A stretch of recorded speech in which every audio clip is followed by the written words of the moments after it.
नमस्कार साथियों। आज की कहानी बड़ी मज़ेदार है। कहानी है कि हमारे देश की राजधानी दिल्ली में एक बार कुत्तों की अंतर्राष्ट्रीय प्रदर्शनी रखी गई, जिसमें सैकड़ों देशों के एक से बढ़कर एक कुत्तों ने हिस्सा लिया। विदेशी कुत्ते प्रदर्शनी की नियत तिथि के कुछ दिन पूर्व ही आकर राजधानी के निर्धारित स्थल पर पूर्वाभ्यास करने आए, तो दिल्ली में रह रहे देशी कुत्तों के कैप्टन ने अभ्यास स्थल पर सभी विदेशी कुत्तों का स्वागत किया एवं अपनी टीम का सबसे परिचय कराया। परिचयात्मक संवाद के पश्चात सभी कुत्ते अभ्यास करने लगे, लेकिन जो कुत्ते थक जाते थे वो ग्राउंड के बाहर बने रेस्ट शेड पर विश्राम करने आते थे, जहां देशी कुत्तों का कैप्टन उन सब से अनौपचारिक बातें कर लेता था। भारतीय कुत्तों का कैप्टन नया था, जो कि अभी तक विदेश यात्रा नहीं कर पाया था और जिसके कारण वह हर देश के कुत्तों से वहाँ का खान पान, रहन सहन, स्वास्थ्य एवं शिक्षा सेवाओं इत्यादि के बारे में जानने को उत्सुक रहता था। खास करके अमेरिका, ऑस्ट्रेलिया, इंग्लैंड, चीन, जापान, जर्मनी, कोरिया एवं रूस इत्यादि के कुत्तों ने बताया कि उनके देशों में तो सारी व्यवस्था सरकार द्वारा की जाती है। कुत्तों ने यह भी बताया कि उनका काम है अपने प्रदर्शन को बेहतर से और बेहतर करते जाना और बाकी की चिंता सरकार की। देशी कुत्तों का कैप्टन विदेशी कुत्तों की बातों को सुनकर खुश भी होता था और दुखी भी। खुश होता था कि इनके क्या ठाठ है, और दुखी होता था कि हमारे देश में जब तक कोई अच्छा सा नामी गिरामी मेडल न ले आए तब तक तो आदमियों की हालत कुत्तों जैसी होती है, तो हम तो सचमुच के कुत्ते हैं। खैर, प्रदर्शनी के पूर्वाभ्यास का सत्र समाप्त होने के पश्चात निर्धारित तिथि को प्रदर्शनी का शुभारंभ किया गया। बारी बारी से सभी देशों के कुत्ते प्रतियोगिता में भाग लेते गए और सब ने अपने अपने सर्वश्रेष्ठ प्रदर्शन से लोगों का खूब मनोरंजन किया। कई देशों के कुत्तों का प्रदर्शन इतना मनमोहक एवं उत्कृष्ट था कि निर्णायकों को निर्णय लेने में भी कठिनाई होने लगी।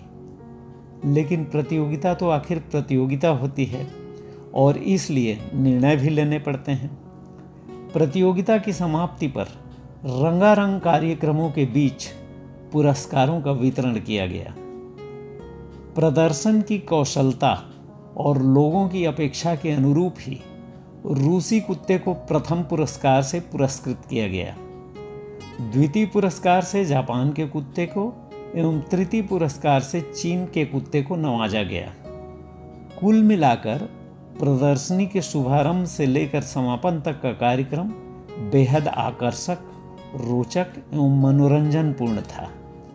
सभी प्रतिभागी कुत्तों ने गगनभेदी स्वर में विजेताओं को बधाइयाँ दी और जिससे तीनों विजेता बहुत ही प्रफुल्लित हुए। दूसरे दिन का कार्यक्रम दिल्ली एवं आसपास के दर्शनीय स्थलों पर भ्रमण के लिए रखा गया था।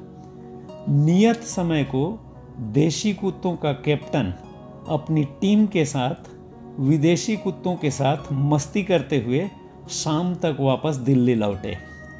सारे विदेशी कुत्ते भारतीय कुत्तों की मेहमान नवाजी से बेहद खुश थे। सब ने उनका तहे दिल से शुक्रिया किया और फिर सब अपने अपने कक्ष की ओर जाने लगे। लेकिन प्रथम विजेता रूसी कुत्ता भारतीय कुत्तों के कैप्टन से अलग में कुछ अनौपचारिक बातें करने लगा। रूसी कुत्ते ने यहाँ के प्रतिभागी कुत्तों के बारे में सामान्य हालचाल पूछने के बाद कहा कि दोस्त, आप लोगों की मेहमान नवाजी देखकर मेरा दिल गदगद हो गया है और मेरे मन में बार बार एक ही ख्याल आ रहा है कि बोलूं कि न बोलूं। तो देशी कुत्ते ने कहा कि दोस्त मान रहे हो तो बेधड़क बोलो।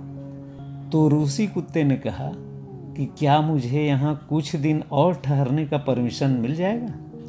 तो देशी कुत्ते ने कहा कि क्यों नहीं मिलेगा, लेकिन दोस्त ये जो सारे ताम झाम जो देख रहे हो वो सब सिर्फ कल तक के लिए ही है।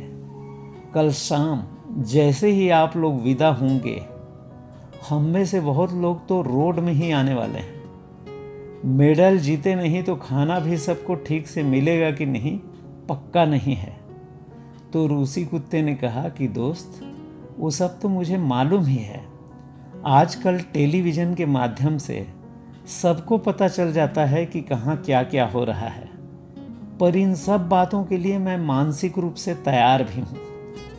देसी कुत्तों के कैप्टन ने फिर से कहा कि सोच लो दोस्त, यहाँ कुछ भी ऐसा नहीं है जिसके लिए तुम्हें यहाँ और रुकना चाहिए। यहाँ का रहन सहन, खान पान, स्वास्थ्य एवं शिक्षा सबका बुरा हाल है, पर फिर भी यदि रुकना चाहो तो मैं तुम्हारी मदद अवश्य करूँगा। रूसी कुत्ते ने कहा कि दोस्त, तुम हमारी मजबूरी नहीं समझ रहे हो, इसीलिए ऐसी बात कर रहे हो। अब मैं तुम्हें साफ साफ कहूँगा, तभी शायद तुम समझ पाओगे। दोस्त, हम सब जन्म से कुत्ते हैं और कुत्तों को दिल खोलकर भौंकने में जो आनंद आता है, वह आनंद रहन सहन, खान पान, स्वास्थ्य एवं शिक्षा में कहाँ है। ये सब तो हमें हमारे देश में मिल ही जाती है, लेकिन आपके यहाँ जो भौंकने की आज़ादी है उसकी तो बात ही कुछ और। हमारे पास सब कुछ है, लेकिन भौंकने का आनंद बिल्कुल नहीं, और जिसके कारण हमारी जिंदगी नर्क जैसी हो गई है। इतना कह के रूसी कुत्ता सिर ऊपर करके जोर जोर से भौंकने लगा। मुझे नहीं पता कि देसी कुत्तों के कैप्टन को रूसी कुत्ते की बात समझ में आई या नहीं, पर इस बात का पक्का यकीन हो गया कि जो चीज़ें हमें सहजता से उपलब्ध हो जाती हैं, हमारी नज़रों में उनकी कीमत न के बराबर हो जाती हैं। और इसीलिए ऐसी चीज़ों को ही घर की मुर्गी दाल बराबर कहते हैं। और यह भी हमारे दुखी होने का एक सबसे बड़ा कारण है। आज के लिए बस इतना ही, क्योंकि आप सब बहुत समझदार हैं। मुझे सुनने के लिए बहुत बहुत धन्यवाद।